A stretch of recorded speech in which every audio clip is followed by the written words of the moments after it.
great person by the name of Moon Yo Woo. And he said, this is Shotokan, With Shotokan. Oh, Yeah. really? which, Very different from Goju. the Korean general, Che, that started the whole Taekwondo thing. Yes. That's basically what he studied. Oh, okay. initially, Yeah, that was initially more Shotokan. Yeah, they don't want to admit it. Yeah. And then, of course, they modified it to, Yeah, eventually. Yeah. More so emphasizing the kicks, Yeah. more so. And changed the gi, karate gi to dobak. And he said they had to use gi now instead of the fold over gi. so he moved to Los Angeles. And I was going to re-enroll in Los Angeles State at that time, Cal State LA today. And we opened up a dojo in Watts. Okay. And he was really good. I mean, he could jump up and kick the bottom of a basketball bat. Yeah, wow. Yeah. But he was a humble guy because I said to him, why don't you fight Nishiyama? Yeah.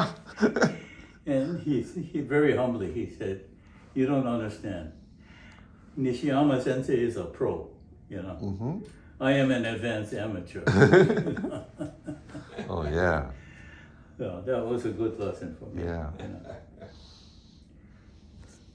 Yeah.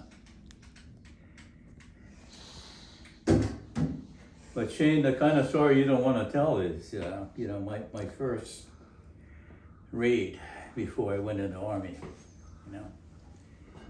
In Culeo Valley at the end, start at mouth of the valley, there's on the ocean, there was a very rich family by the name of Makinos. And Makino had started the Hawaii Ho-Chi newspaper around the turn of the 1900s. So they had a lot of money, and I was very jealous because they had a fish pond with koi in there and a gazebo. So one night we heard, these singing and music playing, and we looked out there and they're having a prom party. And I'm being very truthful. I was very resentful because, I had no money to rent a tuxedo, no car to go to a prom or anything else like that. So I gathered up 3 of my buddies and we did what is called a midnight requisition of artillery simulators. Oh, What? artillery simulators. Oh, no. They're like Big bang. big cherry bombs. Yeah, huge. And I knew what they could do, and the fuses were waterproof. So I gathered up my buddies, and I used to smoke Pall Mall, so I liked one. And we figured out there was a current actually in a fish pond for whatever reason. So all of and just by sheer chance, the first one goes off right at the gazebo. Boom! Water all over the, and we're rolling on the ground laughing, and because we knew they were gonna come and try and chase us. But we knew we had a head start because they got to run off of the gazebo, back around the yard, And by that time we're down the road, and it's our neighborhood, This is where again? Hawaii or? Hawaii, Hawaii. Culeo Valley, yeah. Ah. So yeah, Fun stuff. yeah. Artillery simulators. You're a kahole then, I guess, huh? Mischievous guys. So do you want me to send the CV to you? Sure. Yeah, that would help. We'll be in contact, and you can send it to us, and then one of us will be in contact with you. If you don't mind, we'll call you and ask you a few questions, yeah. and maybe if we find a nice quote from you or something like that, that would be great. But a personal story you'd like to share, With the public. with the public. but you have a lot of stories, but, we'll ask you a couple stories, and I'm sure you've got a multitude that you can choose from. And then, we just wanna make it more personable, you know? We promise not to tell the cherry bomb story. The koi floating up to the top. That'll be on the side. By the way. Yeah. Their grandkids go, oh, I remember that guy. So what kind of stories are you interested in? Because I mean, I don't know how you're casting your book. Well, this is not for the book, this is for the show. So we'll probably ask you something in terms of possibly your experience, some experience with the Green Beret Delta Force, something like that, or maybe just growing up. We'll have a couple different questions that we'll ask you, and then if something comes to mind, you can share it. But any kind of short story you just told is perfect, you know? Yeah. It's just to make the person understand you as a person more. That's all it is. Too complex. But but all the bio and things like that, that'll be there. But I think, you know, everyone knows that. I think what I like to do is share something personal that no one else knows, and it's Okay. or some of the stories even Howard shared is, you know, fascinating. So that's great. Some people have too I many. don't know what kind of story he's telling.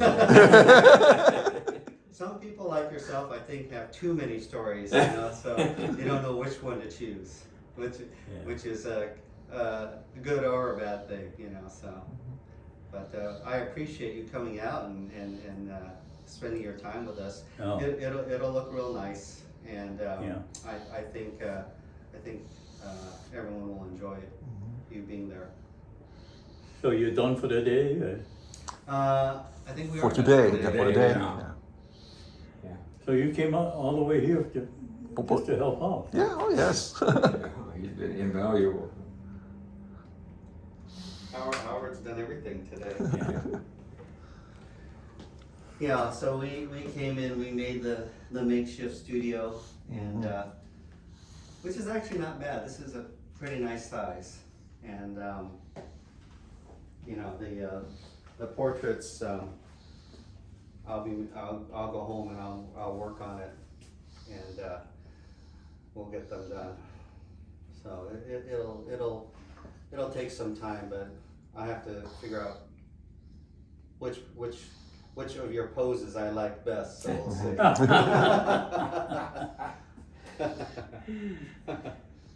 Wait, this is my card from the Oh. Memorial Court. Oh. Okay, excuse the Yeah. Mickey Mouse part, but they Thank just you. gave us permission to use their address, but, Oh, and that's the yeah, pin that, nice, yeah. And I Magnetic apologize, knife. but I only brought one card. oh, that's, Yeah. don't worry. But Yeah. if you come out to LA, you know, call me and I'll take you to the Memorial Court. You've already been our speaker, but it'd be nice Yeah. for you to see it, so. Yeah, you know, and sincerely, my one disappointment was, and I got the explanation, but one of the low times in my life was I had just started my third tour in Vietnam. And I got called out of the field, and as I approached, I saw my commander standing with a chaplain. And I walked on full of myself, and I said, "You're gonna tell me my mother died?" And they looked at me and they said, "You have a brother named Jerry Prider?" And Oh, my geez. heart just dropped. And he was actually my cousin, the youngest son of my aunt Shizu and Uncle David Brighter. So, you know, he was half Hawaiian but half Japanese. And I asked, you know, if they would consider putting his name on the court. And they said no, because the decision was made, I guess, by the When we first made former it, judge. yeah. That unless you had a, you know, Japanese surname, then Yeah, and that was unfortunate. That was really a difficult decision, but yeah. Because I mean, you know, there could be, as you folks know, could Yeah. be Japanese surname, and yeah, no, I understand that. But yeah, we wouldn't have known how to size the memorial, because most of them we would have found out because someone is, oh, you know, my cousin or my brother or my, you know, something. And so we, if possible, we would have had to add 50 names to it, and, you know, would have had to make another panel instead of the size it was. So we did acknowledge that, you know, that we couldn't identify them and that they'll forever remain etched in our hearts. But it's just something we couldn't. It broke our hearts too, because we've had others come up and ask, you know, the same thing. So Ken, who did you serve with in Vietnam? I was with the 4th Division, and luckily they let me finish school before I was drafted. So they sent me straight to an accounting office after basic training, then to the 4th Division base camp. So right before Ted, what, three months before Ted in '68. So Okay. things were pretty quiet, and then come January 31st, it's a different world. We got rockets and mortars coming in, and that was about a month-to-month thing after that. Nothing like what you went through over there. Yeah. Because, you know, Jerry's brother, Joe, Uh-huh. served with the 4th ID. Oh, did he? Yeah, but he got there in, later in '68. Later in '68. Yeah, probably about the fall. I lose track of it, but They took some pretty heavy casualties. Yeah, Up around Dak To and yeah. yeah. Just being in the finance office, I mean, you know, having to process out records and some of the units were effectively wiped out, but then they replaced them with all new guys, and so they get wiped out again, right? And nobody's knows what they're doing out there, so. Well, you know, But you did 3 tours, huh? I had just started my 3rd tour, so Uh-huh. I actually had 27 months. Yeah. And, you know, when Jerry was killed, my sergeant major said, I have all your stuff packed, and we'll get you out of here as fast as we can. So I walked to my hooch, and they literally had all my stuff packed. I said, and he was a very good friend, and a tough guy. And so, because I meant, my first inclination, I said, Dick, what the hell is this? I'm not going, you know, I'm coming back. He said, no, you're not. And we started arguing, you know. And I said to myself, well, if we fight, it's going to be one hell of a battle. Yeah. I know I'll take him, but he's my friend. He's my sergeant major. I can't do that. And I knew he was right, because he knew me. This is the hidden side thing. He knew if I came back, I'd go off the deep end and just do something berserk, you know. So I had an emergency PCS. Yeah. You told that story in your speech. Huh? You told some of that story in your speech for us. Oh. I remember that. Okay. Yes. Yeah. Yeah. Yeah. Yeah. Yeah. Yeah. Life goes on, you know. It does, but tough. A lot of things to deal with. That. Yeah. Yeah. Yeah.